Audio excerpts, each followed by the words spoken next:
I thought, green energy, wonderful. We're going to help the environment. This is going to be good for everybody. It's going to be a win-win situation.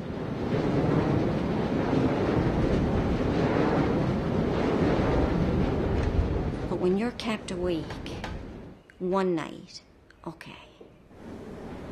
You're kept awake 2 nights, okay. But then it's 1 week, and then it's 2 weeks, and then it's 3 weeks, and then it goes into months, and then it's a year. That tells its toll.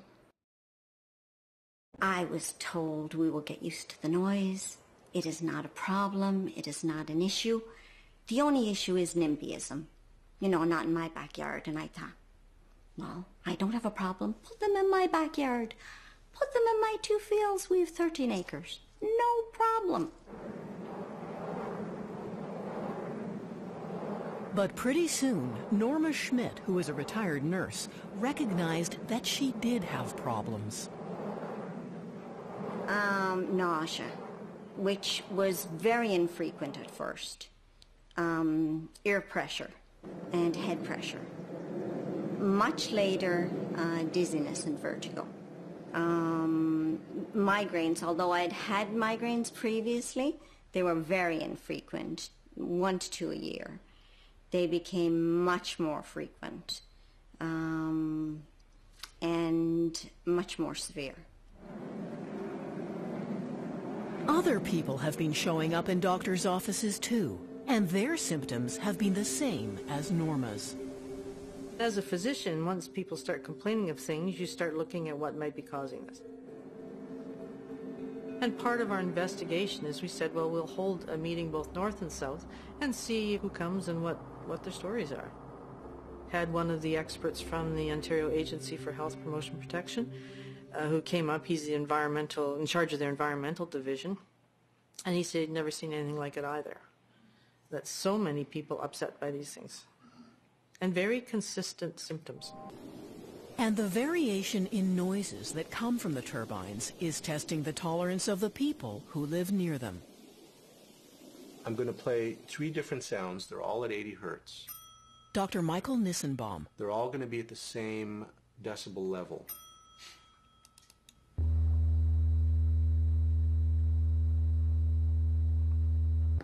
Okay.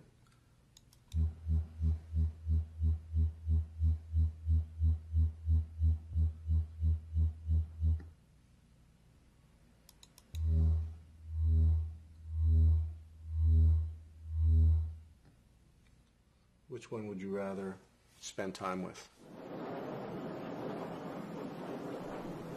Wind turbines emit different sound patterns depending on which way and how hard the wind is blowing. The different characteristics bother people in different ways. The real question is, do wind turbines cause noise? Yes. Do they cause sleep deprivation? Yes. Is sleep deprivation a problem? Well, of course it is. Well, therefore, we have a completely plausible chain of causation here. Dr. Michael Nissenbaum is a radiologist and public health advocate. He did a survey of how turbines affect the health of people living near the Mars Hill wind farm in Maine. He asked them if their quality of life had changed since the 28 turbines went up. And we got results that showed that there was an unequivocal deterioration in people's mental health, a deterioration in their sleep quality, and an increase in their daytime sleepiness the closer they lived to wind turbines. Nissenbaum's survey showed that the people who lived closest to the Mars Hill wind farm reported the most ill effects from the turbines, and those effects decreased in homes further away. But even at a distance of 3 kilometers, definite negative effects were still reported. So strictly speaking, we don't really know what the safe distances are yet.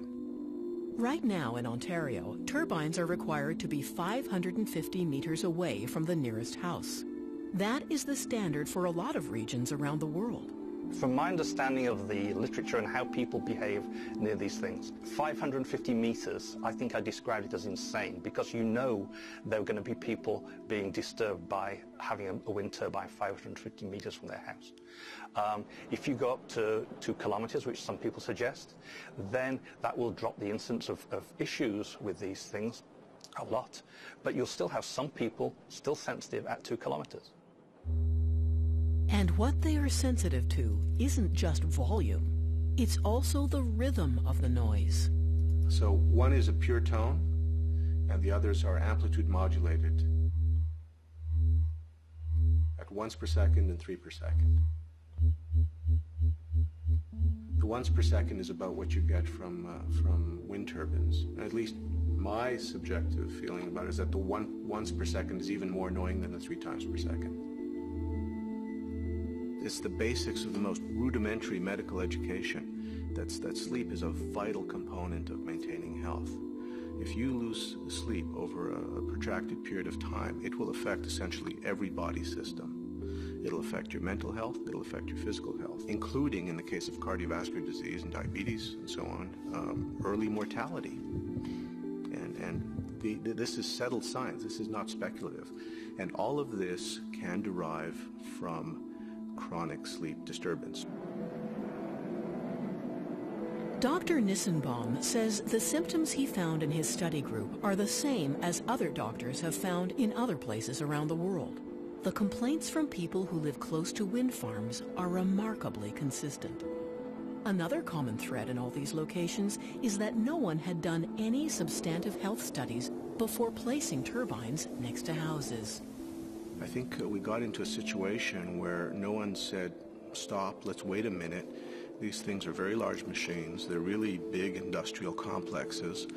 And maybe we should look at them with the same scrutiny we look at factories being set up or airports or new highways cutting through areas, that we should look at the local impacts and design appropriately before we just license these things up for construction.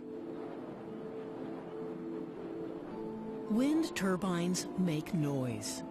Whether that noise is within acceptable levels is up for debate until more sophisticated measuring systems are used. But what about the sound waves you can't hear? They get tinnitus, which is a ringing in their ears. They get stuffed up ears. And they get this vertigo, which is a sensation of either dizziness or unsteadiness.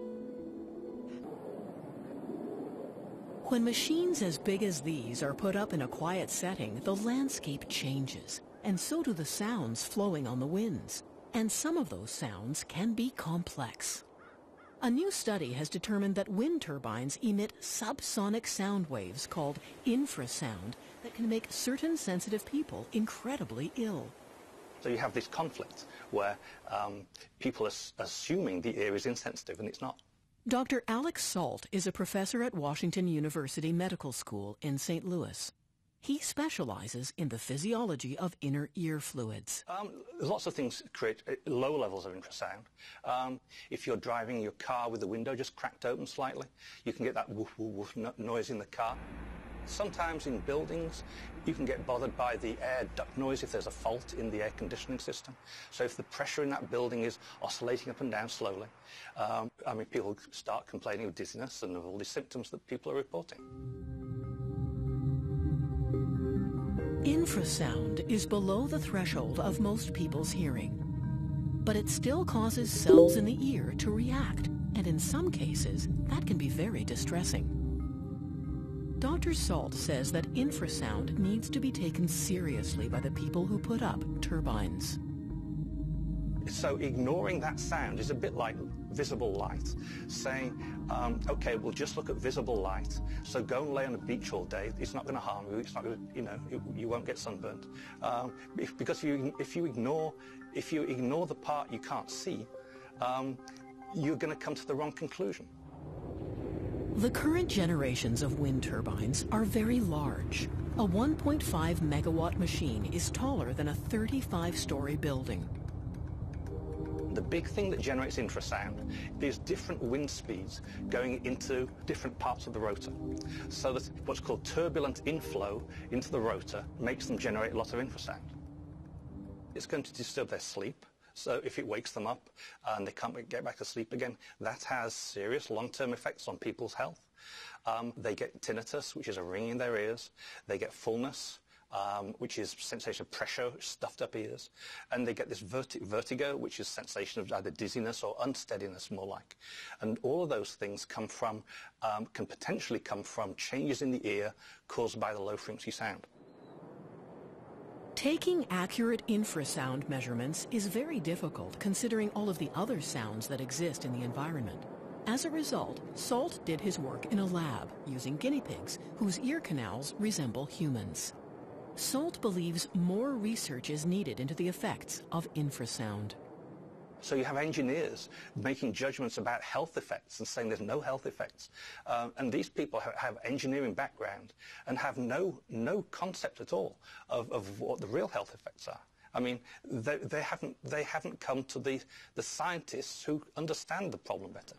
Denmark used to be the world model for making wind power work.